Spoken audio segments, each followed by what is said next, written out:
بسم اللہ الرحمن الرحیم۔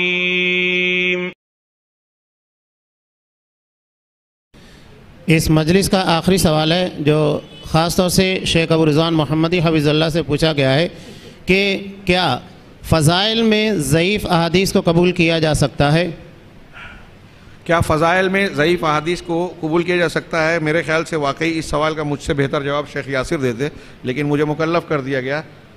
شیخ سے التجا ہے کہ تفصیل ضروری ہو تو بیان کر دیں۔ یہ اصول کا سوال ہے، اور اہل علم محدثین میں ابھی کسی نے نماز سے پہلے بھی مجھ سے یہ بات پوچھی تھی، تو میں نے یہ کہا کہ جو محدثین کا عام اصول ہے اس کے تحت وہ یہ کہتے ہیں کہ ضعیف حدیث کا استدلال فضائل میں بھی عمومی طور پر نہیں کر سکتے۔ اگر کسی مسئلے یا حکم کی کوئی بات ثابت شدہ ہے، اس کی تائید کے طور پر کوئی ضعیف حدیث آتی ہے، اور خاص طور سے ایسی ضعیف کے بھی کئی درجات ہوتے ہیں۔ ایک ذوف خفیف ہوتا ہے، یعنی ہلکا پھلکا ذوف۔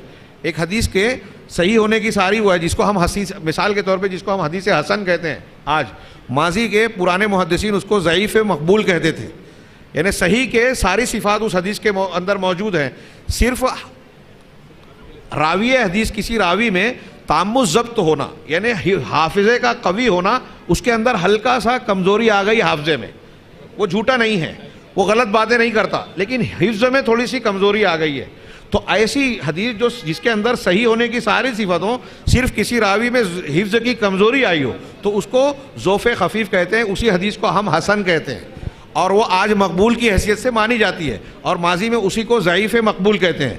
تو ایسی حدیث جو ضعیف ہے، جس میں ذوف خفیف ہو، اس کے ذریعے سے ہم فضائل کو بیان کر سکتے ہیں، لیکن اگر وہ واضح طور سے ضعیف ہے، ضعیف جدہ ہے، تو امام مسلم نے کہا کہ اس کو بیان بھی کرنا حرام ہے، بغیر اس کے بیان کیے ہوئے کہ وہ اللہ کے رسول صلی اللہ علیہ وسلم کی حدیث نہیں ہو سکتی ہے، ضعیف جدہ ہے۔ اگر کسی شخص نے ایسی حدیثوں کو بیان کیا تو اس کے لیے جو ہے وہ اللہ کے رسول کی وعید جو ثابت ہو سکتی ہے، من کذب علی متعمدا فلیتبوأ مقعدہ من النار، جو جان بوجھ کر میری طرف جھوٹی بات بیان کرے تو وہ اپنا ٹھکانہ جہنم بنا لے۔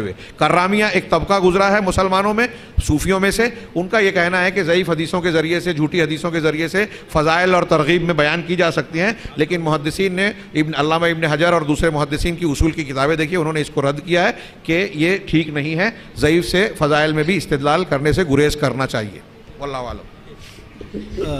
اللہ تعالیٰ جزائے خیر دے۔ ابھی یہ جو آخری سوال پر شیخ ابو رضوان نے بیان کیا ہے بالکل صحیح ہے، یہی درست ہے۔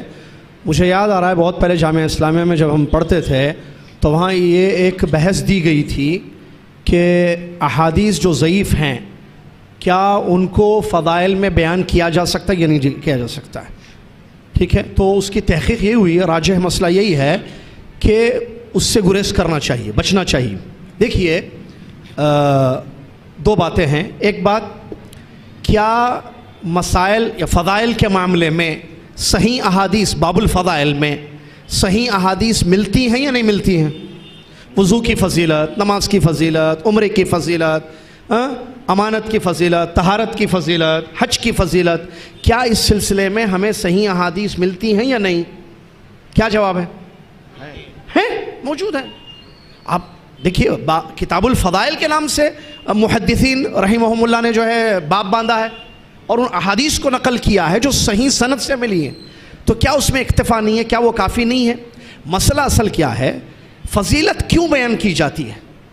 فضیلت بیان کرنے کا مقصد یہ ہے کہ ترغیب دلائی جائے، بھئی یہ عمل جیسے وضو کے چھینٹے گرنے سے جو گناہ جھڑ جاتے ہیں، تاکہ ترغیب دلائی جائے کہ یہ فائدہ ہے اس میں، آپ وضو کیا کرو، حج کرو۔ آپ حج کر کے لوٹو گے تو ایسے لوٹو گے جیسے آج ہی آپ کی امی نے آپ کو پیدا کیا، والحج المبرور لیس لہ جزاء الا الجنہ وغیرہ جو حدیث سے بہرحال، تاکہ وہ عمل کیا جائے۔ تو جب ہمارے پاس صحیح احادیث موجود ہیں تو کیوں نہ ان کو بیان کیا جائے؟ اس میں کفایہ ہے انشاءاللہ، اس میں کمی نہیں ہے۔ میں کہہ رہا ہوں یہ مسئلہ کیوں آ رہا ہے کہ کیوں ضعیف احادیث کی طرف ہم جائیں؟ کیا صحیح احادیث ہے ہی نہیں؟ موجود ہیں، تمام مسائل میں موجود ہے، تو ان کا ذکر کیا جائے۔ دوسری بات جو محدثین کہتے ہیں، اگر کسی ضعیف حدیث کو باب الفضائل میں کسی مسئلے کی فضیلت میں بیان کرنا ہو تو وہی جو شیخ نے بیان کیا، آپ شرط یہ محدثین نے لگائی ہے کہ آپ اس کو بیان کریں ذوق کے ساتھ۔ اگر بیان کر رہے ہیں جن علماء نے اجازت دی، کہا کہ آپ بیان کرو کہ اس مسئلے کی فضیلت پر یہ ایک حدیث آئی ہے لیکن یہ حدیث ضعیف ہے. واللہ تعالی عالم بالصواب. جزاکم اللہ خیر و بارک اللہ فیکم.